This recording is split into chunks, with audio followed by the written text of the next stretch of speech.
I wasn't really wowed with the Pro 3. I did think it was a nice solid shoe, great option for a race day, but it just lacked that X factor for me. I didn't feel overly fast in it, where I think the updates in this shoe, the new foam, the softness, the bounce. So just a couple runs done and dusted in this one. Now this is the Adidas Adizero Adios Pro 4, and these are my first impressions. But before we get into it, and if you guys haven't done so already, make sure you hit that subscribe button. And with our specs, so this one is a neutral road running shoe and marketed at long distance road racing. Now, priced here in Australia, $360. You're going to get it for $250 in the US. Now, in the weight, crazy light package here, so about 200 grams in your men's size 9. I think that's about 7 ounces. Now, in the stack, under the legal limit, 39 in the rear, 33 in the front, and that's going to give us a 6mm drop. And in the upper, brand new material here, so they've gone away from that scratchy mesh that they've used in the previous version. So this material, synthetic upper, but it really reminds me of that parachute materials, that really thin parachute material. So I'm not too sure how many listeners out there can remember the old parachute pants from probably a few decades ago. That's what it reminds me of. Very flexible though, very thin, very light. Breathability though, I think it's taken a hit in this shoe over the previous version. It's not as breathable. Heel counter, super thin. As you can see, they're very flimsy, no structure at all to that. Around our heel collar, not a lot of padding, but a bit of a harsh ridge on top of the heel collar. We've got 2 internal heel pads, very similar to the previous version. We've got a bit of a pull tab here on the top of the heel. Haven't really had to use that. The tongue, super thin tongue, but the tongue is just stitched into the sides of the shoe, so not gusseted. I like how they've done that. Padding wise on the tongue, they've just got this center strip of padding, which does a great job there, taking any laces pressure away. Lockdown, excellent, no issues whatsoever. Fit. So for me, the Pro 4 is dialed in, so it's true to size. I love the width, I love the volume, it fits me perfectly. Now the caveat to that, if you had the Pro 3, so the previous model to this is about half a size smaller than that shoe. So for me, the Pro 3 in my true to size was too big. So I wish I'd had half a size down. So that's why this Pro 4 fits me perfectly. So again, if you like the fit of the Pro 3, then this one is going to come up a little smaller. But if the Pro 3 was a bit too big for you, then this one will come up true to size. Step-in comfort, excellent. And build quality, again, excellent. And in the outsole, so 2 types of rubber here. So we have got their tried and tested Continental rubber, just in a segment here of where you toe off. But the rest of the shoe is actually this light traction rubber. Now this rubber compound, it's all this clear stuff that you can see for the rest of the shoe. Pretty much the entirety of the bottom of the shoe is covered in rubber.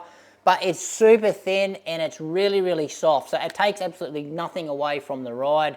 It's just this really thin, fine protective layer, just protecting that foam as much as it needs to. But this softness of it, very tacky, very sticky. The grip is excellent.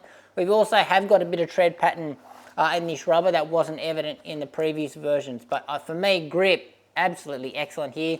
Durability, way too early for me to tell. But what I can see on the bottom of the shoe already is the rubber, or a bit of that midsole there through the midfoot is copping a bit of a bashing there, and I've only done about 20 Ks in this shoe. What we can see also in the bottom of the shoe while I'm here is a bit of a crevice through the middle of the shoe there, just letting that midsole splay, and that's giving more softness to the bottom of the shoe, and you can see those exposed rods there as well. And in the midsole, Lightstrike Pro.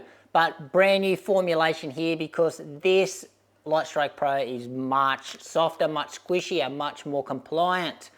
So 2 layers of this brand new Lightstrike Pro, and within that they have got their Energy Rods 2.0. So they're their carbon rods that give the shoe rigidity, and rigidity wise this shoe super stiff, just like the previous model. And there's a little bit of flex through the toe there, but apart from that, the rest of the shoe super stiff. Geometry, so it's been tweaked from the previous version again. Now, just looking at the differences between the last version and this version, the angle of the toe spring is actually, it looks more aggressive than the previous version, and I think where the curvature starts on the rocker on the bottom of the shoe here actually starts a little bit further back. That's just my observation. How it feels running though, it's a little bit hard to tell if it feels too much different in the geometry department. And in the ride, so it is soft, so much softer than the previous version. You do sink into this foam quite a bit, but you do get a little bit of bounce out of it, a little bit of pop. And this geometry here makes the shoe very, very smooth at a wide variety of paces, and I feel very, very efficient in this shoe. So I think it's got good range, this shoe, so I did do a nice jog around in it, then done a fast 5K and then a cool down, and it actually felt great at jogging, felt great up to that 5K's pace, and then great on the cool down as well. So yeah, super duper comfortable. I think what it has lost though from the previous version is just probably that real poppy, responsive feeling. So just with this foam getting more compliant, you're in the foam just for a little bit longer, so the rebound is not as fast. But as I said, they've made up with that. Just with the shoe being a bit more bouncy, and again with this tweaked geometry, it still just lets the legs tick over really, really effortlessly. But I think really the highlight of this shoe, certainly the comfort, the bounce, and also the efficiency. What I'm liking in this shoe so far is a lot of things. So love the new midsole compound, love this new softness, love the brand new upper, love how comfortable it fits, love the new fit, love the new tacky soft outsole as well. And what I'm still figuring out is the durability of this brand new softer foam compound. I've got a pretty strong feeling that it's not going to hold up as long as the old school Lightstrike Pro. And no dislikes in this shoe so far. And just wrapping up my first impressions here, so super impressed at this early stage. So I wasn't really wowed with the Pro 3. I did think it was a nice solid shoe, great option for a race day, but it just lacked that X factor for me. I didn't feel overly fast in it, where I think the updates in this shoe, the new foam, the softness, the bounce, that brand new fit of the upper, I think it's all moved in the right direction. I do feel like it's got some wow factor back. I do feel faster in this shoe. I feel like I've got a bit more confidence in this shoe on race day as well, and certainly it's certainly one that I'll be reaching for. So is this one going to be my Boston Marathon shoe for next year? Who knows yet? Lots of testing to go for that one to see who's going to get the spot there. But yeah, not really too much to complain about here. So yeah, great sign so far. But anyway, guys, that's it from me. Any questions you've got regarding this shoe, how it relates to anything else in my early stages of testing, just drop it in the comments. Thanks for watching. Make sure you give this video a like, subscribe to the channel, and we'll see you next time.